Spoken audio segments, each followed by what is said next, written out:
नमस्कार प्रिय मित्रों, जय श्री राम। आप सभी का स्वागत है हमारे YouTube चैनल में। दोस्तों, आज की जो कहानी है यह बहुत ही ज्ञानवर्धक और बहुत ही मोटिवेशनल है। दोस्तों, आज के वीडियो में हम बात करेंगे आखिर पत्नी की वो कौन सी 3 चीजें होती हैं जो हर पुरुष को देखना चाहिए। दोस्तों, जो पुरुष अपनी पत्नी के इन 3 चीजों को देखता है वह अपने जीवन में कभी भी गरीब नहीं रहता। उसके घर में सदैव मां लक्ष्मी का वास रहता है और मां लक्ष्मी की कृपा दृष्टि उनके ऊपर सदैव बनी रहती है। दोस्तों, आज के इस वीडियो में हम यह जानेंगे आखिरकार पत्नी की वह कौन सी चीज है जो हर पुरुष को देखना चाहिए। दोस्तों, आज के जो वीडियो है, आज के इस वीडियो में हम यह बात करेंगे, एक छोटे से कहानी के माध्यम से जानेंगे आखिरकार वो कौन सी 3 चीजें हैं जो हर पुरुष को अपनी पत्नी की देखनी चाहिए। दोस्तों, उससे पहले आप सभी से निवेदन है, यदि चैनल पर आप लोग नए हैं या चैनल पर पहली बार आए हैं तो कृपया करके चैनल को सब्सक्राइब कर ले, क्योंकि दोस्तों हम अपने चैनल पर रोजाना ऐसे ही ज्ञानवर्धक और मोटिवेशनल वीडियो लाते रहते हैं। चलिए तो दोस्तों शुरू करते हैं आज की ये प्यारी सी वीडियो और इस प्यारे से कहानियों को और जानते हैं कि पत्नी की वो कौन सी 3 चीजें हैं जो हर पुरुष को अपनी पत्नी के देखनी चाहिए। दोस्तों, एक बार की बात है, किसी गांव में एक आदमी रहा करता था। दोस्तों, वो आदमी अपनी पत्नी से बहुत परेशान था, क्योंकि उसकी पत्नी अपने पति से बात बात पर लड़ाई झगड़े करती रहती थी। उसके घर में एकदम कंगाली छा गई थी।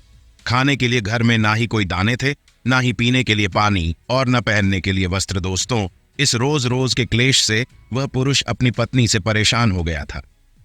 दोस्तों, एक दिन की बात है, वो आदमी अपने घर से जंगल की तरफ निकल जाता है। दोस्तों, जंगल में जाते जाते उस आदमी को एक साधु से मुलाकात होती है। दोस्तों, तब वो आदमी उस साधु के पास बैठ जाता है और वहां पर बैठकर रोने लगता है। दोस्तों, वह साधु उस आदमी से पूछते हैं कि पुत्र, आखिर तुम्हें हुआ क्या है, तुम क्यों रो रहे हो। दोस्तों, तब वो आदमी उस साधु को बताता है कि महाराज, मेरे घर में मैं, मेरी पत्नी और मेरे 2 छोटे छोटे बच्चे रहते हैं, लेकिन मेरी पत्नी मेरे कोई भी बात नहीं मानती है। बात बात पर मुझसे लड़ाई झगड़े करती हैं, जिसकी वजह से मेरा छोटा सा बिजनेस था वो भी बंद हो गया। अब हम घर में दाने दाने के लिए मोहताज है। हमारे घर में खाने के लिए कुछ नहीं है, पीने के लिए पानी नहीं है और पहनने के लिए वस्तु नहीं है। लेकिन मैं अपनी पत्नी को समझाता हूं कि लड़ाई झगड़े न करें, लेकिन इसके बावजूद भी वह घर में रोज नहीं करती है। इस वजह से मैं बहुत दुखी हूं और बहुत परेशान हूं, इसीलिए मैं घर छोड़कर आपकी शरण में आया हूं। दोस्तों को साधु महाराज उस आदमी को बोलते हैं कि पुत्र, रो मत। आज मैं तुम्हें ऐसे 3 चीजें बताने जा रहा हूं जो पुरुष अपनी पत्नी की 3 चीजों को देखता है, वह पुरुष अपने जीवन में कभी भी गरीब नहीं रहता हूं और ना ही उसके घर में कभी लड़ाई झगड़े होते हैं, उसके बिजनेस में तरक्की होती है। दोस्तों, तो वह साधु महाराज उस आदमी को बताते हैं, मैं तुम्हें जो 3 चीजें बताने जा रहा हूं उन 3 चीजों को गांठ बांध लो। दोस्तों, तब वो आदमी उस साधु महाराज की बातें बहुत गौर से सुनता है और साधु महाराज से बोलता है कि प्रभु, आप मुझे जल्द से जल्द बताइए वो कौन से 3 चीजें हैं जो हर पुरुष को अपनी पत्नी की देखनी चाहिए। दोस्तों, तो वह साधु महाराज उस आदमी को एक कहानी सुनाते हैं और बताते हैं कि किसी नगर में एक सेठ रहा करता था। उस सेठ का बहुत बड़ा व्यापार था। उसके घर में सेठ और उसकी पत्नी रहा करते थे। उस सेठ और सेठानी में आपस में बहुत प्रेम था। उनके घर में कभी भी लड़ाई झगड़े, किसी प्रकार का कोई अल्हा क्लेश नहीं होता था। इसलिए उनके घर में सदैव मां लक्ष्मी का वास रहता था और उनके बिजनेस में दिन दुगनी रात चौगनी तरक्की होती थी। उन सेठ और सेठानी में इतना प्रेम था कि आस पड़ोस वाले भी उनके इस प्रेम को देखकर जल जाया करते थे। दोस्तों, सेठ और सेठानी के इस प्रेम की मिसाल हर गांव वाले देते थे। ऐसे कर कर के उस सेठ और सेठानी की बात उस गांव के राजा तक भी पहुंच जाती है। दोस्तों, जब सेठ सेठानी की बात उस राजा के पास पहुंचती है तो राजा भी उनके प्रेम की मिसाल की तारीफ करते हैं। हमारे गांव में से एक पुरुष और स्त्री ऐसी हैं जिनके घर में कभी भी लड़ाई झगड़े नहीं होते हैं। उन दोनों में आपस में इतना प्रेम है कि जितना मैंने आज तक अपनी जिंदगी में कभी भी नहीं देखा। दोस्तों, एक बार के बाद वो राजा पूरे नगर में ढिंढोरा पिटवा आते हैं और कहते हैं कि इस राज्य में जितने भी लोग हैं सभी लोग अपने अपने घर में दिया जलाकर रखेंगे। दोस्तों, तब राजा की रानी अपने राजा से पूछते हैं कि महाराज, आखिरकार आप सभी के घर में दिया क्यों जलवा रहे हैं दोस्तों को। राजा और रानी की बात सुनकर रानी से बोलता है कि दीपक प्रेम की निशानी होती है। जिसके घर में दीपक जलना है उसके घर में सदैव ही प्रेम बना रहता है और मैं चाहता हूं कि जो मैं सेठ और सेठानी के बीच में है वही प्रेम हमारे इस नगर में, हमारे इस राज्य में सभी पति और पत्नी के बीच में हूं, इसलिए मैं हर घर में दीपक जलाना चाहता हूं। दोस्तों, राजा के सैनिक पूरे नगर में ढिंढोरा पीटते हैं और बोलते हैं कि सभी के घर में रात भर दीपक जलाना चाहिए। दोस्तों, राजा की बात मानकर सभी नगरवासी अपने अपने घर में दिया जलाते हैं, लेकिन जैसे ही आधी रात होती है सभी के घर के दीपक बुझ जाते हैं। लेकिन उस सेठ और सेठानी के घर के दीपक कभी भी नहीं बुझती है, क्योंकि दोस्तों जो सेठानी थी वह अपने घर का दीपक इसलिए नहीं घुसने देना चाहते थे क्योंकि दीपक प्रेम की निशानी होती है और उस सेठ और सेठानी का प्रेम बरकरार रहे, इसलिए वह दीपक को जलाकर रखती थी। लेकिन दोस्तों जो सेठानी थी वो अपने मनमानी काम करती थी, उसका जो मन करता था वो वही काम करती थी। लेकिन सेठ को इस बात से कभी भी कोई दिक्कत नहीं होती थी, क्योंकि सेठ बहुत समझदार था। वह सोचता था कि यदि मैं अपनी पत्नी को रोक टोक करूंगा तो घर में बेवजह ही लड़ाई झगड़े होंगे। दोस्तों, इसलिए सेठ सेठानी की कई चीजों को और कई बातों को अनदेखा कर देता था।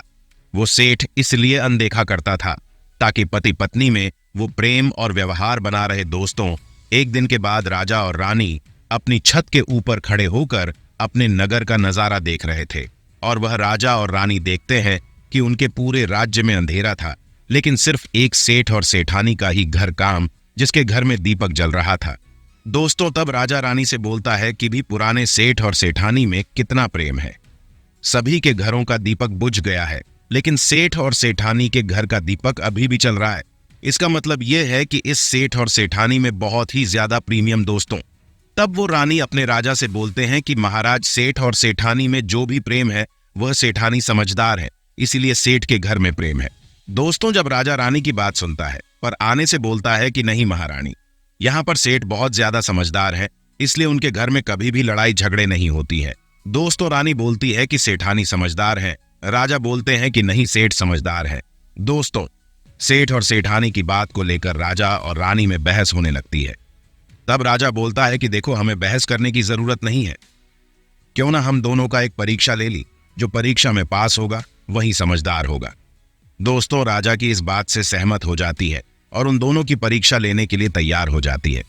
दोस्तों, तब राजा अपने महल में जाता है और अपनी दासी को बुलाता है और दासी से बोलता है कि तुम उस सेठ के पास जाओ और जो जो प्रश्न मैं तुमसे बोल रहा हूं वो तुम सेठ को बोलना। दोस्तों, वो दासी बोलती है ठीक है महाराज। दोस्तों, वो दासी राजा की बात सुनकर उस सेठ के पास जाती है। उसी समय ही सेठ की पत्नी बाजार गई होती है कुछ सामान लेने के लिए। दोस्तों, तो वो राजा की दासी सेठ से बोलती है कि सेठ जी, मैं राजमहल से आई हूं, राजा साहेब ने भेजा है। दोस्तों, उस सेठ उस दासी से बोलता है कि बताइए मैं आपकी क्या सेवा कर सकता हूं, आप बैठिए, मैं आपके लिए पानी लेकर आता हूं। दोस्तों, तब वो दासी उस सेठ से बोलती है कि नहीं सेठ जी, मुझे पानी नहीं चाहिए, मैं तो राजा की दासी हूं, बस आपके पास राजा के समाचार लेकर आई हूं। दोस्तों, तो वो सेठ बोलता है कि ठीक है दासी, आप मुझे बताइए राजा साहब ने क्या समाचार भेजा है मेरे लिए। दोस्तों, तो वो दासी उस सेठ से बोलते हैं कि सेठ जी, राजा साहब ने मुझसे यह बोला है कि यदि तुम अपने पत्नी को छोड़ देते हो तो वो तुम्हें खूब सारे हीरे और जवाहरात देंगे और तुम्हें अपने राजमहल में एक अच्छी पोस्ट पर नौकरी भी देंगे। और दूसरी बात बोलती है कि यदि रानी ने राजा से बोला कि नहीं, सेठ समझदार नहीं है, सेठानी समझदार है। दोस्तों, सेठ और सेठानी के बात को लेकर राजा और रानी में फिर से कहासुनी होने लगी। दोस्तों, तब रानी राजा से बोलती है कि तुमने सेठ की परीक्षा लेनी है, सेठानी की भी परीक्षा लेने चाहती हूं, मैं सेठानी की भी परीक्षा लेना चाहती हूं और इससे बात क्लियर हो जाएगी। सेठ और सेठानी में कौन ज्यादा समझदार है, तो वो राजा रानियों को आदेश देता है कि प्रिय, तुम भी एक बार सेठानी की परीक्षा ले लो। दोस्तों, तब रानी अपने राजमहल से एक दास को उसे थाने के पास भेज दिया और अपने दास से बोलती है कि जो जो मैं तुमसे बोल रही हूं ये सारी चीजें जाकर उसे सेठानी को जाकर के बोलना। दोस्तों, तब राजा का दास उसे सेठानी पास जाता है और इधर सेठ अपने काम के सिलसिले में कहीं बाहर गया हुआ था, घर पर सेठानी ही अकेली थी। दोस्तों, दास मौका देखकर उसे सेठानी के पास पहुंच जाता है। सेठानी से बोलता है कि सेठानी जी, मैं राजमहल से आया हूं, मुझे रानी साहिबा ने भेजा है। दोस्तों, तब वह सेठानी बोलती है ठीक है, बताइए किस लिए तुम्हें रानी साहिबा ने मेरे पास भेजा है। दोस्तों, तब वो दास सेठानी से बोलता है कि रानी साहिब ने बोला है कि यदि तुम अपने पति को छोड़ दोगे तो वो तो बहुत सारे हीरे जवाहरात देंगे, और यदि तुम अपने पति को मार दोगे तो वह तुम्हें अपने राज्य का आधा हिस्सा दे देंगे। दोस्तों, दास की बात सुनकर वह सेठानी तैयार हो जाती है, बोलती है कि ठीक है, यदि रानी साहिबा अपने राज्य का आधा हिस्सा मुझे देंगी तो मैं अपने पति को मार दूंगी। दोस्तों, तब वो राजा का दास उस सेठानी से बोलता है कि मुझे कैसे पता चलेगा कि तुमने सेठ को मार दिया है। दोस्तों, तब सेठानी उस राजा के दास से बोलती है कि मेरे घर में जो दीपक जल रहा है वो तुम्हें दिख रहा है। दोस्तों, तब तास बोल रहे हैं कि हाथ दिख रहा है। तब सेठानी उस राजा के दास से बोलती है कि जब मैं अपने पति को मार दूंगी तो मैं यह दिया बुझा दूंगी, तो तुम्हें पता चल जाएगा कि मैंने अपने पति को मार दिया है। दोस्तों, अब दास उस सेठानी की बात सुनकर राजमहल को वापस लौट जाता है और राजा और रानी से सारी बात बताता है। दोस्तों, सेठानी की बात सुनकर रानी बहुत अचंभित हो जाती है और रानी को स्त्री जाति से नफरत होने लगती है। दोस्तों, तब वो राजा अपने सारे दास और दासियों को 7 सारे सैनिकों को बुलाता है और बोलता है कि देखो, मैं यह नहीं चाहता हूं कि हमारे राजा और रानी की वजह से किसी निर्दोष की जान जाए। तुम ऐसा करो, सेठानी के घर पर जाओ और उस सेठ को सारी बातें बता दो और उस सेठ को बच लो। दोस्तों, इधर दास और दासी सेठानी के घर पर जाते हैं और सोचते हैं कि सेठानी तो सेठ को रात में मारेगी और दिया भी तभी बुझाएंगे। इससे पहले ही हम सेठानी के घर पे हमला बोल देते हैं। दोस्तों, इधर रात नहीं हुई थी, शाम का समय था। जैसे ही राजा के सैनिक उस सेठानी के घर पर धावा बोलते हैं, देखते हैं कि सेठ पहले से ही मरा हुआ है। दोस्तों, तब राजा और रानी के दास दासी उस सेठानी से बोलते हैं कि सेठ तो मरा पड़ा है, लेकिन सेठ को तो तुम्हें रात में मारने के लिए बोला गया था। दोस्तों, तो वो सेठानी उस दास और दासी से बोलती है कि सेठ को तो मुझे मार ही था, रात में तो मुझे दिया बुझाना था, इसलिए सेठ को मैंने दिन में ही जहर देकर मार दिया है।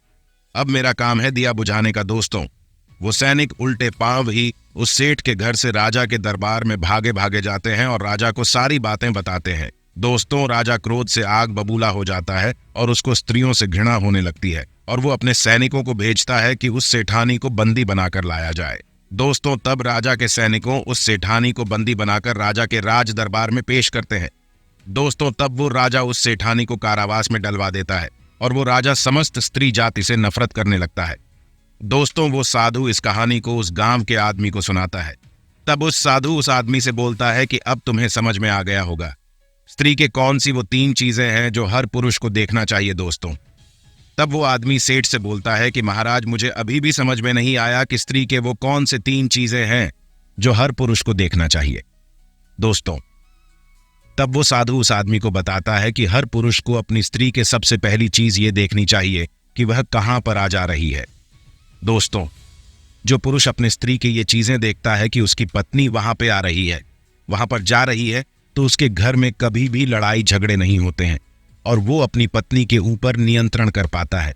दूसरी चीजें, पुरुष को पत्नी के अंदर ये देखनी चाहिए कि उसकी पत्नी के बोल चाल कैसी है, वह अपने पति की इज्जत कर रही है या फिर नहीं, अपने पति की बात मान रही है या फिर नहीं। जो स्त्री अपने पुरुष की बात नहीं मानती है, अपने पति की इज्जत नहीं करती है, वह अपने पति के साथ कुछ भी कर सकती है, जैसे कि उस सेठानी ने सेठ के साथ किया था। इसलिए हर पुरुष को अपनी पत्नी की ये चीजें देखनी चाहिए। तीसरी चीजें, वो साधु उस आदमी को बताता है कि हर पुरुष को पत्नी के चाल चलन जरूर देखने चाहिए। दोस्तों, जो पुरुष पत्नी के चाल चलन देखता है और उसके चाल चलन पर उससे ज्यादा प्रेम नहीं करता है, उसको अपने कंट्रोल में करके रखता है, तो उसके घर में कभी भी लड़ाई झगड़े नहीं होते हैं। दोस्तों, जो स्त्रियां अपने घर में मनमानी चलाती हैं, पति की बातों को नहीं मानती हैं, उनके घर में इस तरीके की ही मुसीबत आती है। दोस्तों, ये 3 बातें वह साधु महाराज उस आदमी को बताता है। दोस्तों, फिर वो आदमी इन 3 चीजों को गांठ बांध लेता है और साधु को प्रणाम करके अपने घर पर चला जाता है। दोस्तों, मैं उम्मीद करता हूं इस कहानी से आपको बहुत कुछ सीखने को मिला होगा। साथ ही यदि चैनल पर नए हैं तो चैनल को सब्सक्राइब कर ले, क्योंकि दोस्तों, हम अपने चैनल पर रोजाना ऐसे ही ज्ञानवर्धक और मोटिवेशनल वीडियो लाते रहते हैं। धन्यवाद दोस्तों। जय श्री राम।